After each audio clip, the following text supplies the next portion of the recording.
नमस्कार दोस्तों। डॉक्टर राकेश शर्मा के यूट्यूब चैनल पर आपका हार्दिक स्वागत है। आज का हमारा विषय रहेगा मनोविज्ञान का इतिहास भाग 2, प्री साइंटिफिक साइकोलॉजी।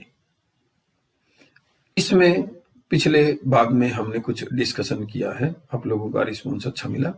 अब इसका भाग 2 तैयार है आप लोगों के सामने। ग्रीक के प्रकृतिवाद का पतन कैसे हुआ और आने वाले समय के मनोवैज्ञानिकों ने अपने विचार किस तरह से दिए। तो जैसा कि आप लोगों को पिछले वीडियो में मैंने बताया था कि अरस्तु जो है एक समय पे उसको एक महान वैज्ञानिक, महान दार्शनिक, महान मनोवैज्ञानिक की अनेक उपाधियां मिली, लेकिन उनके एक शिष्य सिकंदर ने तलवार उठाई और मानवता के लिए घातक सिद्ध हुआ। उनका वही एक कारण रहा कि प्रकृतिवाद, जो ग्रीक का प्रकृतिवाद था, उसका पतन शुरू हो गया।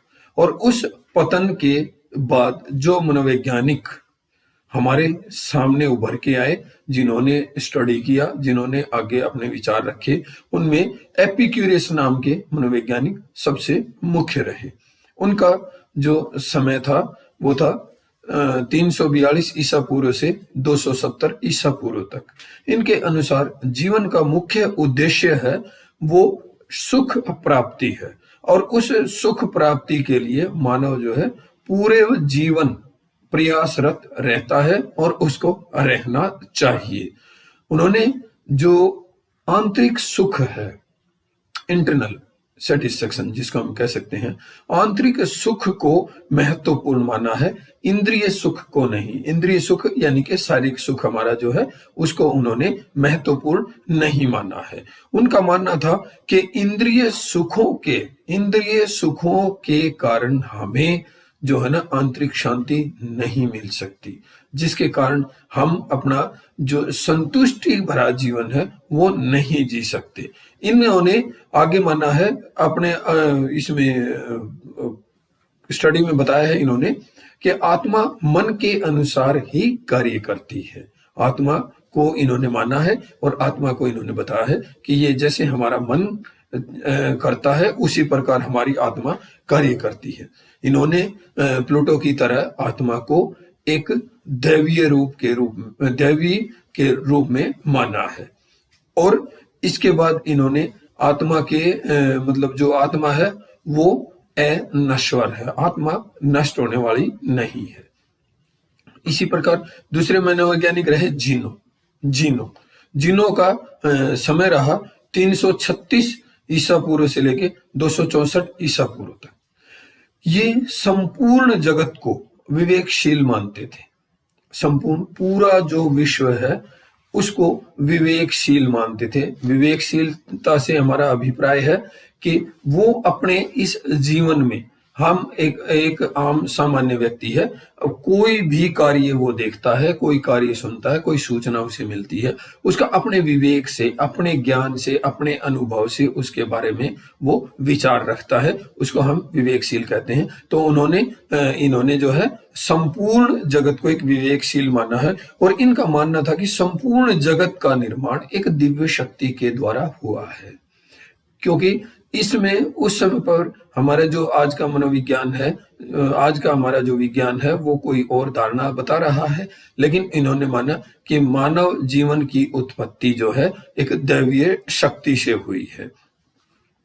और प्रत्येक जीव में, जैसा कि जितने भी जीव इस सृष्टि के ऊपर हैं, उनके अंदर उस दैवीय शक्ति का एक प्रमाण, एक अंश जो है ना मात्र उनके अंदर जीवित है, जिसको आधुनिक समय में भी हम एक आत्मा का एक प्रतिबिंब मान सकते हैं। इनके अनुसार संवेग जो होते हैं वो चरित्र का निर्माण नहीं होने देते। संवेग, हमारे जो संवेग हैं, संवेग का अर्थ आप बीए प्रथम, द्वितीय, तृतीय में आप अच्छी तरह से समझ चुके होंगे, फिर भी संवेग हम बता देते हैं। हमारे मन में आने वाली, हमारे जो मस्तिष्क में हमारे आने वाले विचार, जिनको हम संवेग कहते हैं, और उन विचारों का प्रकटीकरण जो होता है उसको हम भाव कहते हैं। तो संवेग जो है ना हमारे चरित्र का निर्माण होने में बाधा उत्पन्न करते हैं। इस प्रकार इन्होंने आगे कहा है कि संवेग जो है उनको नियंत्रण करने के लिए हमारा विवेक हमारे लिए काम करता है, और जैसे ही हम विवेक के अनुसार अपने संवेगों को नियंत्रण में कर लेते हैं तो हमारे चरित्र का निर्माण हो जाता है और एक अच्छा चरित्र हमें देखने को मिलता है।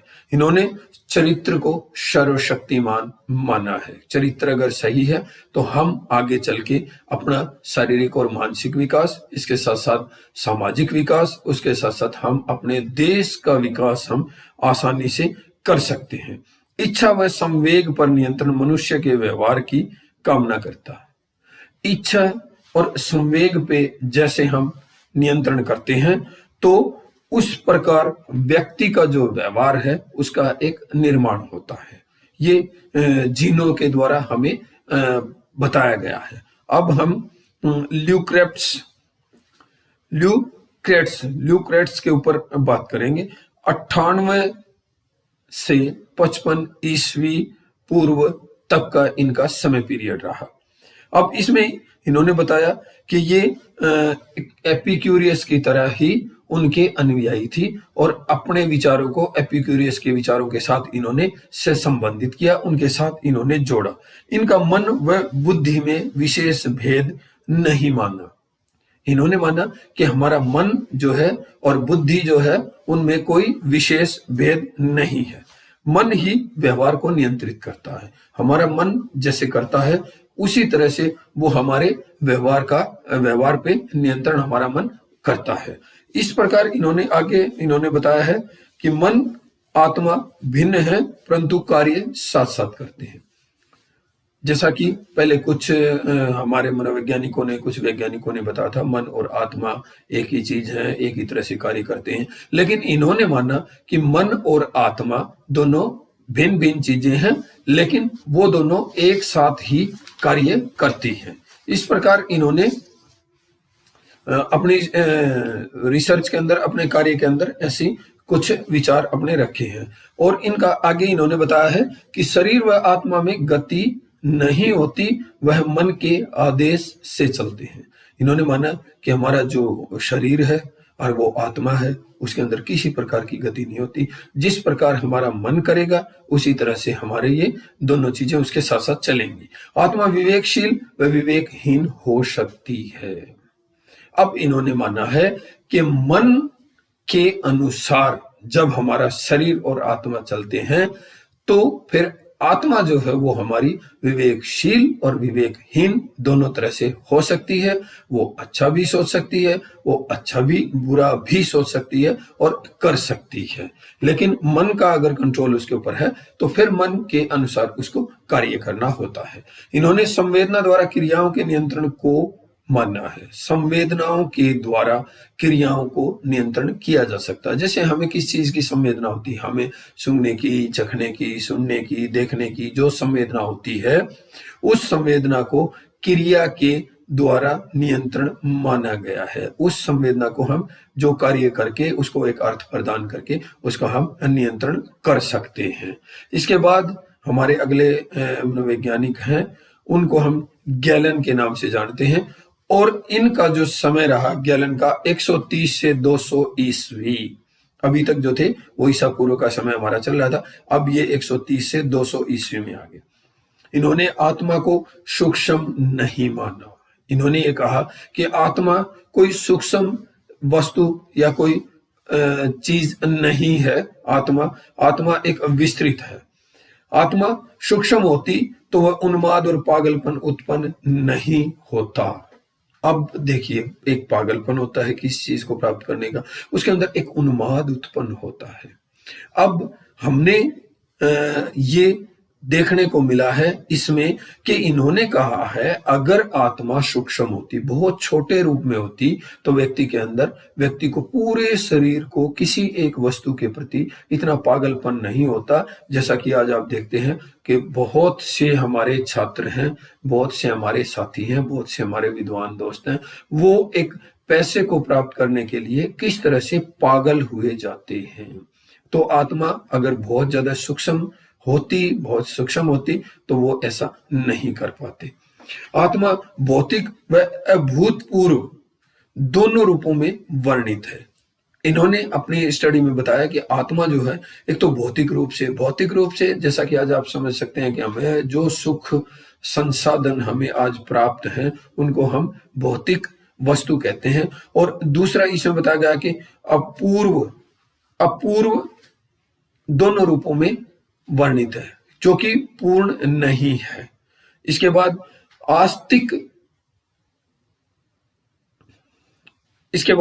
मस्तिष्क के कार्यों में बौद्धिकता होती है। मस्तिष्क के कार्यों में बोध, हमें किसी तरह का बोध, हमें ज्ञान, हमें अनुभव, किसी तरह का हमारा सीखा हुआ जो ज्ञान है वो हमारे अंदर होता है और उसको हम मस्तिष्क के कार्यों की बौद्धिकता के रूप में हम उसको प्रकट कर सकते हैं, उसको बता सकते हैं।